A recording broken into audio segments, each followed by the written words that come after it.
नमस्कार मित्रांनो, मी लखन पाटील. शेतकऱ्यांनो, केंद्र सरकारने 7 जुलै 2026 रोजी प्रगती नावाचा एक मोठा उपक्रम सुरू केला आहे. वर पाहता ही फक्त प्रशिक्षण योजना वाटते, पण यामागचा उद्देश भारतातील शेतीची रचना बदलण्यात आलेला आहे. आज देशातील बहुसंख्य शेतकरी अल्पभूधारक आहेत. 2 ते 5 एकर शेती असलेल्या शेतकऱ्यांना फक्त पारंपरिक शेतीवर कुटुंब चालवणे कठीण होत आहे. उत्पादन खर्च वाढतो आहे, हवामान बदलत आहे, बाजारभाव अनिश्चित आहेत आणि मजुरांची टंचाई वाढत आहे. याच पार्श्वभूमीवर प्रगती उपक्रम आणण्यात आला आहे. या उपक्रमाअंतर्गत देशातील 20,000 ग्रामीण युवकांना कृषी उद्योजक म्हणून तयार केले जाणार आहे. महाराष्ट्रासह 8 राज्यांमध्ये हा प्रकल्प राबवला जाणार आहे.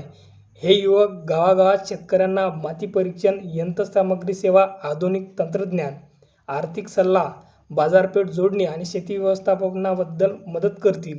सरकारच्या मते या योजनेचा थेट फायदा सुमारे 20 लाख लहान आणि अल्पभूधारक शेतकऱ्यांना होऊ शकतो. मात्र या योजनेतील सर्वात महत्त्वाचा मुद्दा म्हणजे रिजनरेटिव्ह फार्मिंग म्हणजे शाश्वत शेती. रासायनिक खतावरील अवलंबित्व कमी करणे, जमिनीची सुपीकता वाढवणे, पाण्याचा कार्यक्षम वापर करणे आणि उत्पादन खर्च कमी करणे यावर भर दिला जाणार आहे.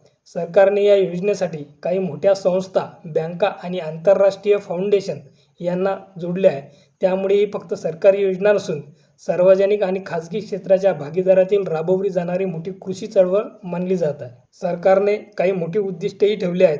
सहभागी शेतकऱ्यांचे उत्पन्न किमान 30% वाढवणे, काही पिकांचे उत्पादन 15 ते 20% वाढवणे आणि मोठ्या प्रमाणात शेतकऱ्यांना आधुनिक तंत्रज्ञानाची जोडणे हे त्यात समाविष्ट आहे. पण आता मोठा प्रश्न असा आहे की ही योजना प्रत्यक्षात गावागावापर्यंत पोहोचेल का?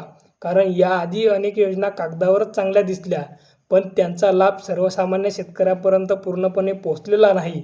जर प्रगतीमधील कृषी उद्योजक खरोखर गाव पातळीवर काम करू लागले तर शेतकऱ्यांना खते, बियाणे, यंत्रसामग्री, बाजारपेठ आणि तंत्रज्ञान यासाठी शहरात धावपळ करावी लागणार नाही.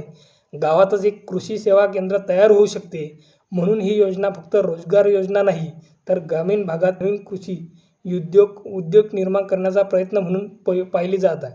आता पाहायचे हे की महाराष्ट्रातील युवक या संधीचा किती फायदा घेतात आणि खरोखरच यामुळे शेतकऱ्यांच्या उत्पन्नात खरोखर वाढ होते का, हे पाहणे तितकंच महत्त्वाचं ठरणार आहे. व्हिडिओ आवडला असेल तर लाईक करा, शेअर करा. अशाच शेती व सरकारी योजनांच्या सखोल माहितीसाठी आपल्या चॅनलला नक्की सबस्क्राईब करा.